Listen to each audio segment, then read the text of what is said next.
This week's First Chapter Friday is Ellen Outside the Lines by A.J. Sass.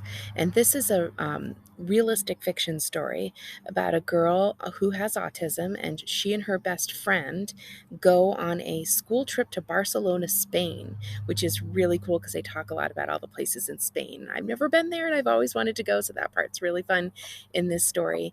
And it's about kind of how they navigate their friendship, which is changing a little bit, and how Ellen navigates the needs that she has when she's outside of her comfort zone. So, Ellen Outside the Lines. Chapter 1. I'm ahead of schedule, and this is a problem.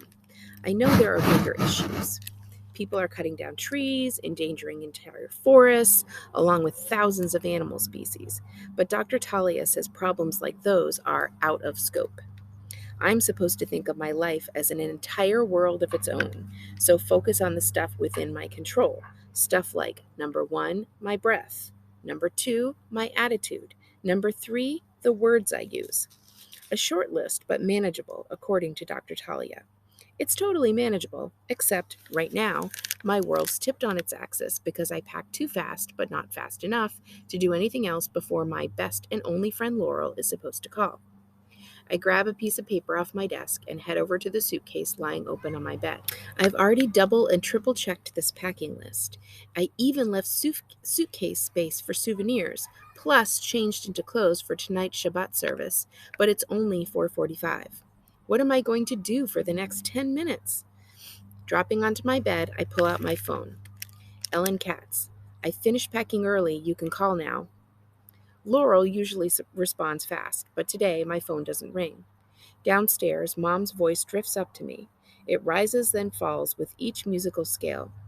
Upstairs, it's just me and my tense shoulders, a silent phone, and the whoosh rattle of the rickety ceiling fan. My eyes drift closed, fingers curling over the edge of my mattress. I rock in time with the fan. Forward on the whoosh, back on the rattle. Over and over. I tell myself it's a good thing I'm ahead of schedule. It means I can do more than I thought in the time I planned out. I imagine Dr. Talia nodding, her silvery hair swaying as she takes notes on a pad of paper. Ellen's progress, positive attitude, check. I look at my phone again. 4:50 p.m. More rocking, another silent pep talk. Everything's fine, I've got it all under control. Eventually, my shoulders relax. I feel calm again as I head over to my desk. The surface is bare except for my dot diary, a notebook filled with schedules and lists that keep my life completely organized. It's the total opposite of Abba's messy desk, with stacks of doodles and half-finished graphic novel sketches. I stare at the sticky note on my dot diary's cover that lists my flight confirmation number, then flip to the page with today's schedule. Laurel's entry is under my events column, but it doesn't say who's supposed to call who, just that our check-in is at 4:55 p.m., 24 hours before our flight departs. It's exactly 4:55 now. I'm already feeling anxious as I unlock my phone and call Laurel. 4 rings and then, "Hi and hello," her voice chirps. "You've reached Laurel's voicemail, so..." Stomach churning, I hang up. Laurel was supposed to go get home from her visit with her older sister this morning, but maybe her phone's dead after the long drive.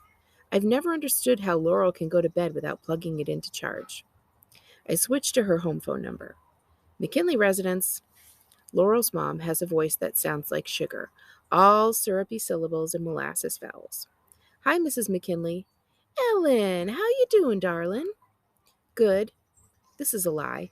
The truth is I'm starting to feel sick. But according to Dr. Talia, people don't know what to say if you go off script, and I'm the same way with schedules, so I guess I get it.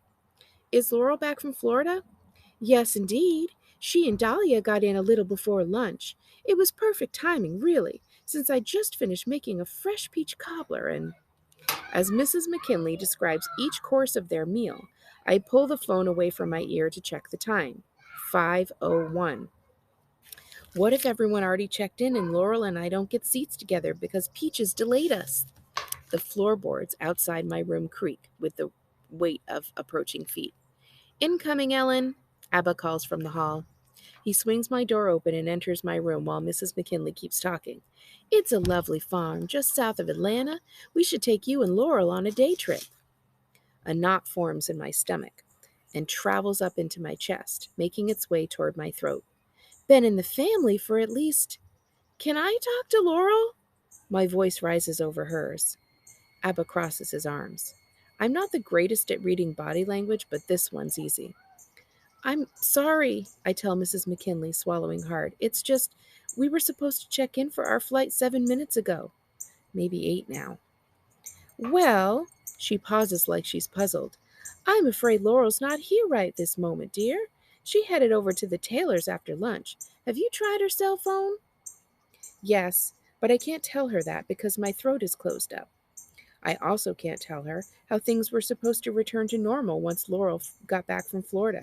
No more messed up schedules or canceled sleepovers, no missed calls or unanswered texts either. Just 2 weeks in Spain with our Spanish class, the two of us doing everything together. She promised. Suddenly, there's too much to focus on. Whoosh, rattle, the fan's too loud. Scritch, scritch, scritch. Cypress branches scrape against my window. Lekada Dodi, Mom sings downstairs. Hebrew words swirl in my head. Too much, too much. My temples throb. All my girls have been such little social butterflies, Mrs. McKinley continues, totally oblivious. First, Lily on student council, then Dahlia with all those honor societies, and now Laurel in her gymnastics. I meet Abba's gaze for a split second. He steps forward and holds his hand out. Hi, Susanna? It's Nathan.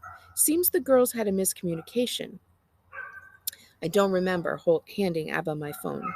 He walks a slow circle around my room, his messy bun of curly brown hair bobbing. It's longer than my red-brown hair when it's loose. He pauses at my desk, eyes drifting to the sticky note on my dot diary. If you have Laurel's confirmation number, I can check us all in together. I throw my fingers against my leg, focusing on Mom's song downstairs. Finger fan, short tap, tap tap with my index finger, first index finger, then middle ring and pinky against my leg. The rhythm helps me focus and keeps me calm. All right, Elbel, you and Laurel officially have seats together tomorrow, Abba says, as he hands my phone back to me. Hakol beseder? I breathe in. Abba's words are clearer. Even though I was ahead of schedule and Laurel forgot about our call, things still worked out. The fan is still rattling and the tree branches still scritch. But they're just background sounds now. I breathe out. Beseder gamer. Totally fine. I tell myself it is, even if things didn't go exactly as planned. Still, I can't help checking my notifications to see if Laurel's texted back. She hasn't. Metsuyan, I'm glad. The corners of Abba's mouth lift, and the stubble on his cheeks rise with it. His voice is a mix between Mrs. McKinley's warm southern accent and Mom's New York brisk that never quite went away when we moved to Georgia. Israeli airy, that's what Mom calls it. I see you've already packed for our trip. Any chance you could help me organize my suitcase before we head to Temple? The knot in my throat finally dissolves now that I have something else to focus on. I get up to consult my dot diary. Sunset isn't till 9:01 p.m. tonight, according to my notes, but Shabbat services start earlier. I do some quick math. We have to leave in 33 minutes. That's doable, right? Yes. I grab a pen from my desk drawer and add an entry to my tasks list. All right, let's go. I weave us around the creakiest hallway floorboards. Barcelona's humid in June, just like Georgia, so you'll mostly need t-shirts and shorts. You should have lots of space left over for souvenirs. And my art supplies? I glance back at him. You are very predictable. True, Abba grins, but I bet you're already coming up with a packing plan, Nachon? Yes. I smile a little. He's right. Predictable might be a bad thing for some people, too boring, but not for me. And since we'll be flying halfway around the world by this time tomorrow, it's best to focus on what I can control now, like helping Abba pack his art supplies before my family leaves for Temple.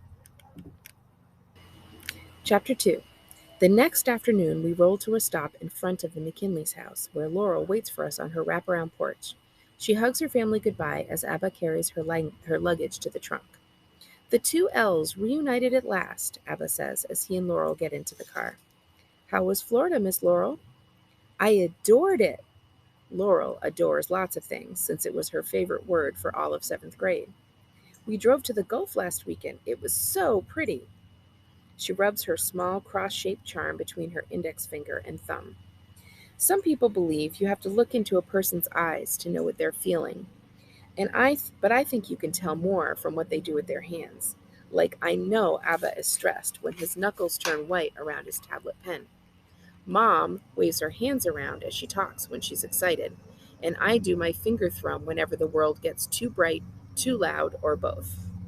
When Laurel gets nervous, she fiddles with her necklace. She turns toward me. It was like the beach in Savannah, remember? She waits for me to say something, but the words get stuck in my throat.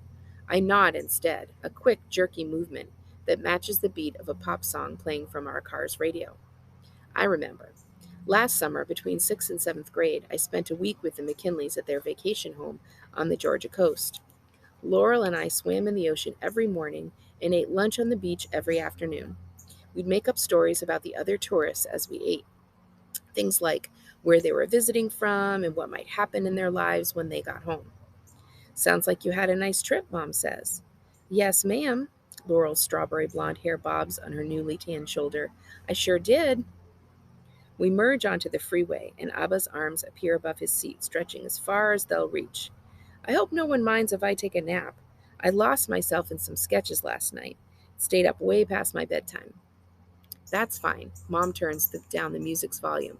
We'll keep quiet for you, right, girls? Yes. I find my voice at the same time that Laurel says the same thing. Shalama pas, Abba, I said. Sweet dreams. My phone buzzes. A new text from Laurel. I skim our last few messages. Ellen Katz, Friday. I finished packing early. You can call now. Laurel McKinley, Friday. Sorry, I forgot to call. I was shopping with Dahlia all morning, then SA needed a packing intervention and I totally spaced. Saturday. Forgive me? SA stands for Sophie Ann Taylor. We're all students at Linwood Preparatory School, but Sophie Ann has her own group of friends, and I don't get how Laurel fits in with them. Ever since we met in third grade, it's always been just Laurel and me, an inseparable pair of L's. I hunch my shoulders and lean forward in my seat. Ellen Katz. I called your house yesterday when you didn't answer your cell phone.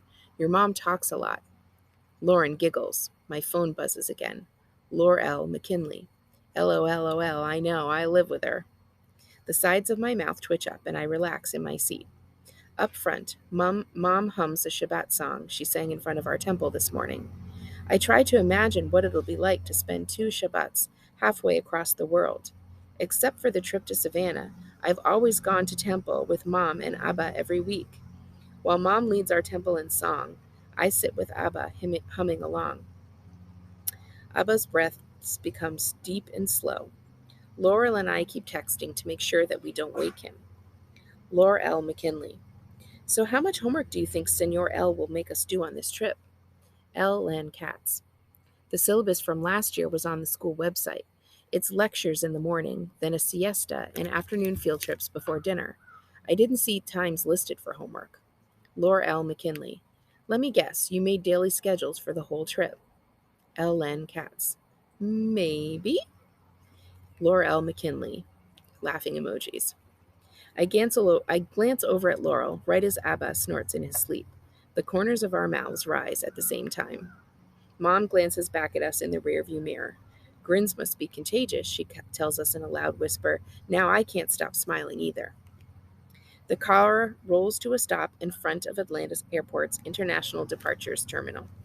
We grab our suitcases and say goodbye to Mom. My stomach swirls with nerves as she coasts away. Inside the airport, a group of Linwood students clusters together in front of the security line. Some kids wear blue school t-shirts with the gold Linwood crest across their chests, while others wear a version with our school mascot perched on top of a shirt pocket, the brown thrasher. It's not exactly regal like a lion or tiger or eagle, but it is the Georgia state bird and can sing up to 3,000 unique song phrases, so it's got a few good things going for it. Abba slows, then turns back to us. Hey, Miss Laurel, how about you head over while I run something past Ellen?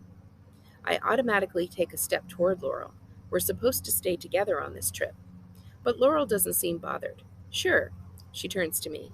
Come find me when you're done? Okay. But I keep my eyes on her until Abba starts talking. I've been thinking about our last family session with Dr. Talia. Do you remember what she said? Dr. Talia said a lot of things last week, but one thing stayed with me enough to write in my diary. She said me being autistic isn't abnormal or bad, it's unique and different. Absolutely, Abba nods. And how about right before we finish the session? I think back. Even though it was only a week ago, my head is filled with a flight departure time and gate number, lots of new Spanish words, and our trip's itinerary. I shake my head. It was just a quick mention. Abba balls his hands into fists, then flexes his fingers straight before repeating the motion. Usually he does this at his desk when he doesn't know what to draw next. Besides school and temple, you don't get out of the house much, so you end up spending lots of time with your mother and me. Dr. Talia said this trip could be a great time to give you some space. Does that make sense? No, you're a parent chaperone. It's your job to make sure students don't get lost or hurt in Barcelona, including me. Of course. Abba slides his hands into his shorts pockets. What I mean is, there may be opportunities for you and your classmates to be on your own, or times when a smaller group will only have one adult chaperone. Small groups? The school website didn't say anything about this. Abba nods again. I wanted to see if you'd like me to ask your Spanish teacher to assign me to a different group, if something like that happens, to give you some independence? My stomach flips. I shake my head fast. No, I like spending time with you.